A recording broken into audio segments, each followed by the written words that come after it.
Hello everyone, मेरा नाम है विनीत कुमार और स्वागत करता हूँ अपने इस यूट्यूब चैनल पर।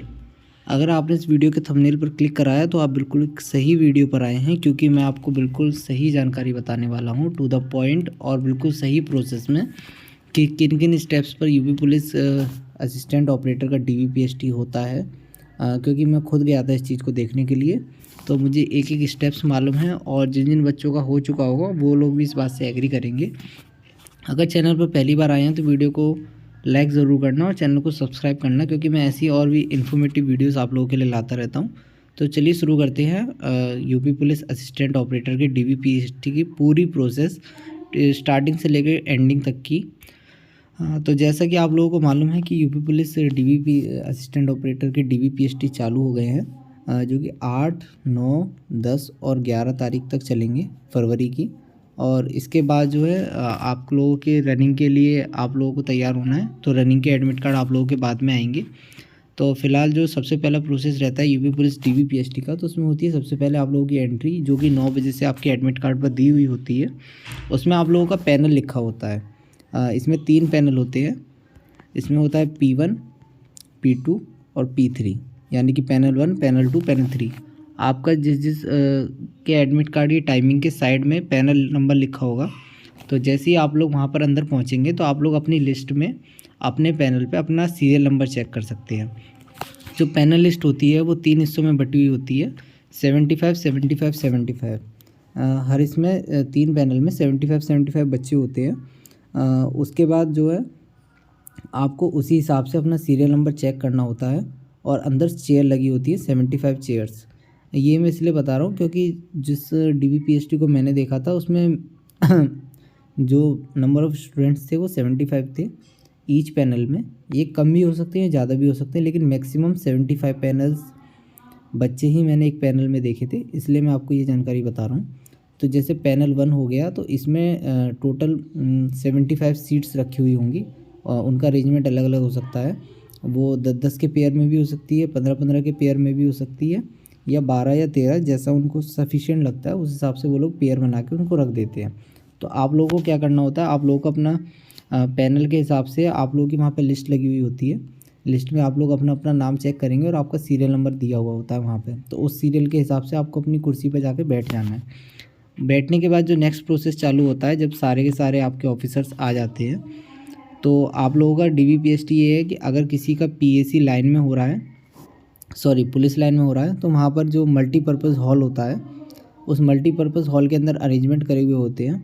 और कहीं कहीं पर अगर मल्टीपर्पज़ हॉल नहीं है तो वो लोग जो उनका ग्राउंड होता है वहाँ पर टेंट और पूरा सिस्टम लगाने के बाद वहाँ पर पूरी टेबल चेयर के साथ वहाँ पर आप लोगों का डीवीपीएसटी करते हैं। मैं जिस पुलिस लाइन में गया था वहाँ पर जो बच्चों का डीवीपीएसटी हो रहा था वो मल्टीपर्पज़ हॉल में हो रहा था। तो उन लोगों ने सारा सेटअप अंदर करा हुआ था। तो वो लोग क्या करते हैं, जैसे ही सारे अधिकारी आ जाते हैं उसके बाद क्या होता है, आप लोगों का प्रोसेस स्टार्ट होता है। जो आपका फर्स्ट प्रोसेस रहता है उसमें पैनल 1 से 5 बच्चे, पैनल 2 से 5 बच्चे और पैनल 3 से 5 बच्चे बुला दिए जाते हैं अंदर। अंदर होता है कि आप लोगों की अंदर जैसे पैनल बाहर बने होते हैं वैसे ही अंदर 3 अलग अलग चेयर्स, टेबल कह सकते हैं, 3 अलग अलग पैनल के बच्चों के लिए 3 अलग अलग टेबल होती है जिसमें सारे अधिकारी मौजूद होते हैं। तो आप लोगों को फाइनल में अपने पैनल पे जाके अपना डीवीपीएसटी कंप्लीट करवाना होता है। तो सबसे पहला जो प्रोसेस रहता है, जैसे ही आप अंदर जाएंगे तो आप लोगों से आपका एडमिट कार्ड लिया जाएगा, जिस पे आप लोग अपनी फ़ोटो चिपका के और उसको फिल करके लेके जाते हैं। उसको वो लोग स्कैन करेंगे, उस पर जो क्यूआर कोड दिया होगा और उस पर वेरीफाइड का एक स्टिकर होता है छोटा सा, जो आप लोग CBT 1 देने के टाइम पे देने गए होंगे तो वहाँ पे चिपकाया होगा। उसी तरीके का वेरीफाइड का स्टिकर चिपका देते हैं और आप लोगों को हाथ में आपकी एक प्रोसेस फाइल होती है जो ऊपर आयोग की तरफ से बन के आती है। उसमें आपका फॉर्म और आपके द्वारा अपलोड करे गए सारे डॉक्यूमेंट और वहाँ पर उनके द्वारा फिल होने वाले जो डॉक्यूमेंट्स होते हैं वो लगे हुए होते हैं, सॉरी फॉर्म्स। तो वो फाइल आपके हाथ में पकड़ा दी जाती है और आप लोगों को नेक्स्ट टेबल पर भेज दिया जाता है। जैसे ही आप अपनी पैनल की टेबल पर पहुँचेंगे तो वहाँ पर आप लोगों को 2 या 3 कांस्टेबल मिलते हैं जिनकी वहाँ पर ड्यूटी लगी हुई होती है। तो वो लोग क्या करते हैं, वो लोग उनके पास एक अपनी रिकॉर्ड बुक होती है कि आप लोग इस जो पुलिस लाइन है वहाँ पर आप लोग डीवीपीएसटी करवाने के लिए आए थे। तो आप लोगों से जो 3 फ़ोटोग्राफ्स मांगे जाते हैं उसमें से पहला एक जो फ़ोटोग्राफ होता है वो लोग क्या करते हैं, वो लोग अपनी जो रिकॉर्ड बुक होती है उसमें आपका फ़ोटो चिपकाते हैं और उसके सामने आपका नाम, आपका मोबाइल नंबर, आपसे सिग्नेचर करवाते हैं और आपका पूरा एड्रेस वहाँ पर नोट करवा लिया जाता है। ये एड्रेस वो होता है जहाँ पर आप लोगों की पुलिस वेरिफिकेशन के लिए जाएगी। जब यहाँ से रिपोर्ट बन के जाती है तो आप लोगों को पुलिस वेरिफिकेशन इसी एड्रेस पर होता है। तो वो लोग वहाँ पर आपका एड्रेस नोट करवा लेते हैं। उसके बाद क्या होता है, सॉरी गाइस, तो कंटिन्यू करते हैं। तो उसके बाद होता है कि आप लोगों का जैसे ही आप वहाँ पर वो अपने रिकॉर्ड मेंटेन बुक में आप लोगों का नाम वगैरह सब चढ़ा लेते हैं। तो उसके बाद जो है आप लोगों का नेक्स्ट स्टेप होता है, वहाँ पर जो दूसरा कांस्टेबल बैठा हुआ होता है वो लोग वो आपसे आपके सारे डॉक्यूमेंट्स की फ़ोटोकॉपी ले लेगा। जो डॉक्यूमेंट्स आप लोग के एडमिट कार्ड के साथ मेंशन होते हैं कि आप लोगों को लेके जाने, जैसे 10th 12th कास्ट और डोमिसाइल, और ओ लेवल का किसी के पास होता है तो वो सर्टिफिकेट, एनसीसी का है तो वो, या एक्स सर्विस मैन है तो वो सर्टिफिकेट आप लोग अलग से अटैच कर सकते हैं। लेकिन जो मिनिमम क्वालिफ़िकेशंस के जो चाहिए होते हैं 10th 12th और कास्ट और डोमिसाइल और आधार कार्ड, ये 5 डॉक्यूमेंट्स तो आप लोगों को चाहिए ही चाहिए होते हैं। तो इन डॉक्यूमेंट्स की फ़ोटोकॉपी वो आपके सीरियल वाइज आपसे लेके और उसको पंच करके और उसके बाद उसको फाइल में लगा देता है धागे के साथ। और साथ में जो आपसे पासपोर्ट साइज़ फ़ोटो मंगाए जाते हैं 2, तो उन 2 पासपोर्ट साइज़ फ़ोटोज़ को वो क्या करता है, वो आपकी फ़ाइल के साइड वाले कॉर्नर वाले साइड पे उनको पिन कर देता है। उसके बाद आपको फ़ाइल लेके नेक्स्ट पर भेज दिया जाता है, जो आपकी मेन पैनल वाली जो टेबल होती है वहाँ पर आपका एक मेडिकल ऑफिसर बैठा होता है, एसडीएम बैठे होते हैं, सीओ बैठे होते हैं और 1-2 अधिकारी और बैठे होते हैं हर पैनल के लिए, जो कमेटी मेंबर्स बोर्ड की तरफ से गठित होते हैं। तो आप लोग वहाँ पर पहुँचते हैं। जैसे ही आप उस पैनल पर पहुँचेंगे तो सबसे पहले जो वहाँ पर एक आदमी बैठा होगा बोर्ड की तरफ से, वो क्या करेगा, वो आपसे आपकी फ़ाइल लेगा और उस फाइल में एक फॉर्म खोलेगा। उस फॉर्म में आपकी जो लेफ़्ट और राइट हैंड है, दोनों साइड से आपकी 10 की 10 उंगलियों के फिंगरप्रिंट्स आपसे लिए जाएंगे। तो एक एक करके वो हर कॉर्नर बना होता है, उसमें हर फिंगर के सामने आपको अपने फिंगरप्रिंट्स लगाने होते हैं। उसके बाद क्या करता है, वो आपकी फ़ाइल आगे नंबर पर लगा देता है। जो डीबी ऑफिसर होता है उसके सामने वो फ़ाइल रख दी जाती है। तो वहाँ पर बहुत जल्दी जल्दी प्रोसेस चल रहा होता है, तो जो फ़ाइल होती है वो इकट्ठी हो जाती है। इतने में क्या करते हैं, आपको सामने वेटिंग के लिए बिठा दिया जाता है कि जैसे आपका नाम बोलेगा तो आप लोग उठ के आ जाना, क्योंकि डॉक्यूमेंट्स चेक होने में टाइम लगता है। वो आराम से होते हैं। वो हो सकता है कि जो सीओ साहब हैं उनके साथ जो उनके हाथ से भी हो जाए, या एसडीएम साहब हैं उनके हाथ से भी हो जाए, तो ये पक्का नहीं होता है। वहाँ पर 2 ऑफिसर्स बैठे होते हैं जो डीबी चेक करते हैं। एक भी होता है, किसी किसी पैनल में 2 भी होते हैं। तो मोस्ट ऑफ द पैनल में क्या होता है कि 2 ऑफिसर होते हैं जो डीबी के टाइम पे आपके डॉक्यूमेंट चेक कर रहे होते हैं।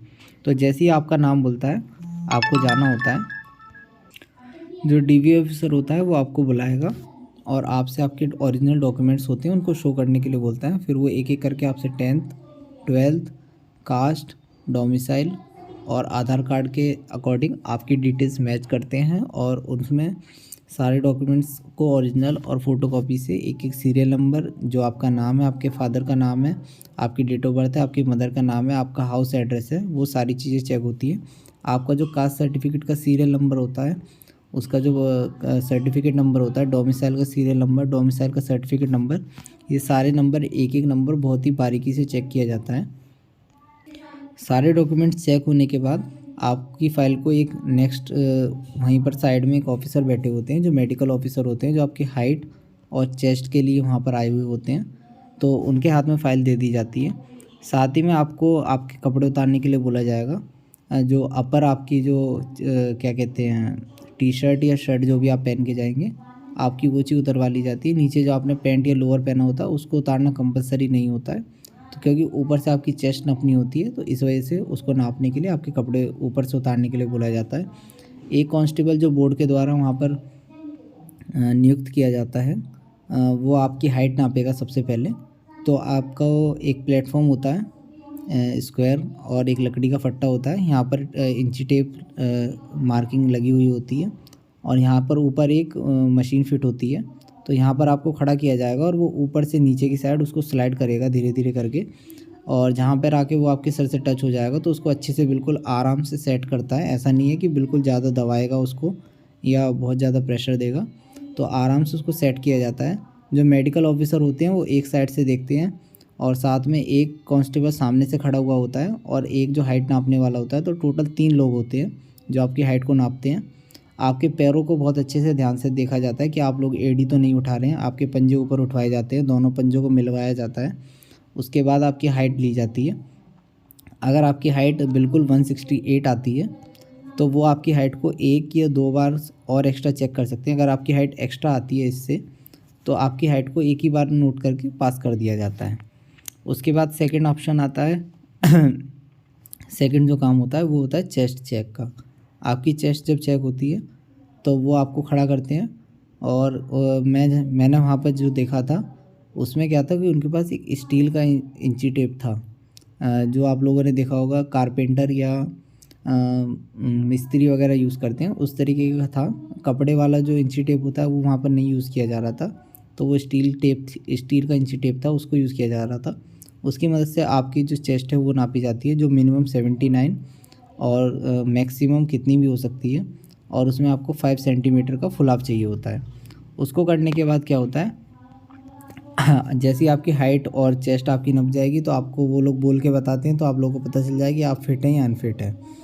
क्योंकि अगर जब वो बोलेंगे कि इसकी हाइट 169 है या 168 पॉइंट कुछ है, तो आपको पता चल जाएगा कि हाइट में आप पास हो। और चेस्ट में भी जब वो बोल के बताते हैं तो वो आप पास हो जाते हैं। जैसे आपकी हाइट और चेस्ट बोली जाती है तो जो मेडिकल ऑफिसर होता है जो वहाँ पर बैठा हुआ होता है वो फाइल में आपका डाटा तुरंत की तुरंत अपलोड कर देता है। जैसे किसी बच्चे की 169.2 आई है तो वो तुरंत की तुरंत फाइल में उस चीज़ को अपलोड कर देगा और चेस्ट में उस डाटा को भी वहाँ पर अपलोड कर देता है अपने हाथ से। उसके बाद होता है कि आपको बुलाया जाएगा और आपके 3 जगह पर साइन लिए जाएंगे। एक पेज वो होता है जिस पे आपकी हाइट और चेस्ट होती है और एक पेज और होता है, वहाँ पर भी आपके साइन लिए जाते हैं। आपका पूरा नाम डलवाया जाएगा, आपसे डेट डलवाई जाएगी और आपके सिग्नेचर करवाए जाएंगे। सिग्नेचर वो होते हैं जो आपने फॉर्म भरते समय वहाँ पर अपलोड किए होते हैं, तो आपको पूरी प्रोसेस में वही सिग्नेचर अपलोड करनी है स्टार्टिंग से लेके एंड तक। उसके बाद होता है कि आपकी फ़ाइल को जो है पीछे वहीं पर साइड में ऑनलाइन अपडेट करने के लिए जो कंपनी या फिर जो वेबसाइट जो मैनेजमेंट करते हैं, बोर्ड की तरफ से लोग आए हुए होते हैं, तो उनके पास पूरा एक्सेस होता है। तो वो आपका रोल नंबर उस वेबसाइट पर फिल करेंगे और आपका पूरा डाटा उनके पास खुल के आ जाता है। उसके बाद वो क्या करते हैं, हाइट वाले पोर्शन में हाइट को अपडेट करते हैं और चेस्ट वाले पोर्शन में चेस्ट का जो मेज़रमेंट होता है उस दोनों डाटा को अपलोड कर देते हैं। उसके बाद वो फिर वो उसमें अगर उस क्राइटेरिया में आप फिट हो जाते हैं तो फिट और अनफिट को वो लोग वहाँ पर अपडेट कर देते हैं। जैसे किसी बच्चे का 169 और चेस्ट उसकी 79 से लेके 86 तक हो गई है, तो उस बच्चे को फिट करके वो लोग वहाँ पर सेव कर देते हैं। जैसे ही वहाँ पे आपका डाटा सेव होता है, जैसे ही आपका डाटा वहाँ पर अपलोड होता है, उसके बाद क्या होता है, वो लोग उस चीज़ का एक फ़ाइनल प्रिंट आउट निकालते हैं जो कम से कम 5 या 6 पेज का प्रिंट आउट होता है। उस फाइनल पेज के प्रिंट आउट के लास्ट वाले पेज पर वहाँ पर नीचे साइन का ऑप्शन होता है, तो वहाँ पर आपके साइन ले लिए जाते हैं और वहाँ पर ऊपर वाली लाइन में लिखा हुआ होता है फिट एंड पास। जो बच्चा फिट एंड पास हो जाता है वहीं पर उसके नीचे आपकी हाइट और चेस्ट का डिजिटली अपलोडेड जो डाटा होता है वो प्रिंट होके आ जाता है। तो उस फाइनल प्रिंट को उस पर आपके साइन लेने के बाद उस चीज़ को वहाँ पर आपकी जो फाइल होती है उसमें उसको पंच कर दिया जाता है। तो यहाँ तक आपका पूरा काम कंप्लीट हो जाता है। तो DVPST यहाँ तक आपकी कंप्लीट हो जाती है। उसके बाद होता है कि आपको बाहर भेज दिया जाएगा, या तो कि आप लोग जाके वेट करिए, और अगर ऐसा नहीं होता है तो फिर आपको या तो घर भेज दिया जाता है, नहीं तो आपको बोल दिया जाता है कि जब तक सभी बच्चों का कंप्लीट नहीं होता है तो आप लोग बाहर वेट करिए। इतना जो प्रोसेस है, इस प्रोसेस को होने में आपके अकॉर्डिंग टाइम लग सकता है। कि अगर किसी किसी सेंटर पे होता है कि वो लोग तुरंत एक एक बच्चे का करने के बाद उनको घर भेज देते हैं बताने के बाद, और नहीं तो किसी किसी सेंटर पे ये होता है कि फ़र्स्ट से लेके लास्ट बच्चे तक जब तक कंप्लीट नहीं होता है सबका, और लोगों को घर नहीं भेजा जाता है। तो आपका अगर पहला है या आपका लास्ट नंबर भी है तो आपको सेम टाइम लगेगा। लेकिन अगर किसी बच्चे का 5th या 6th नंबर है और उस बच्चे वो लोग एक एक करके भेज रहे हैं, तो किसी बच्चे का कंप्लीट होने में मैक्सिमम 30 मिनट्स लग जाते हैं। ये प्रोसेस की टाइमिंग मैं ऐसे बता रहा हूँ कि जो आपके स्टार्टिंग है, जहाँ से आपको एडमिट कार्ड आप अपना स्कैन करवाएंगे, वहाँ से लेके आप जो लास्ट में फिट और अनफिट वाले पेज पर जो साइन करते हैं वहाँ तक का डाटा है ये। अगर वीडियो आपको अच्छी लगी और इन्फॉर्मेटिव लगी हो तो वीडियो को लाइक ज़रूर करना। चैनल पर पहली बार आए हो तो चैनल को सब्सक्राइब ज़रूर करना। ये जो मैंने आपको प्रोसेस बताई है ये टू द पॉइंट बिल्कुल सेम टू सेम प्रोसेस है। इस प्रोसेस में कोई भी चीज़ मैंने अपने मन से बना के नहीं बोली है, ये मेरा एक्सपीरियंस ली हुई प्रोसेस है। तो अगर वीडियो अच्छी लगी हो तो और वीडियो इन्फॉर्मेटिव लगी हो तो वीडियो को लाइक ज़रूर करना। मैंने बहुत ही आसान से आसान भाषा में आपको हर एक पॉइंट समझाने की कोशिश करी है। अगर कोई भी पॉइंट समझ में नहीं आता है तो आप लोग नीचे कमेंट बॉक्स में कमेंट कर सकते हैं, मैं कोशिश करूँगा उस चीज़ का रिप्लाई करने का। और फिर भी अगर आप लोगों की कोई क्वेश्चन या क्वेरी रहती है तो आप लोग कमेंट बॉक्स में कमेंट छोड़ सकते हैं, मैं जल्दी से जल्दी रिप्लाई करने की कोशिश करता हूँ। चैनल पर नए हो तो चैनल को सब्सक्राइब जरूर करना, इससे मुझे बहुत ज़्यादा मोटिवेशन मिलता है और वीडियोस ऐसे ही मैं इन्फॉर्मेटिव आप लोगों के लिए लाता रहता हूँ। Thank you so much.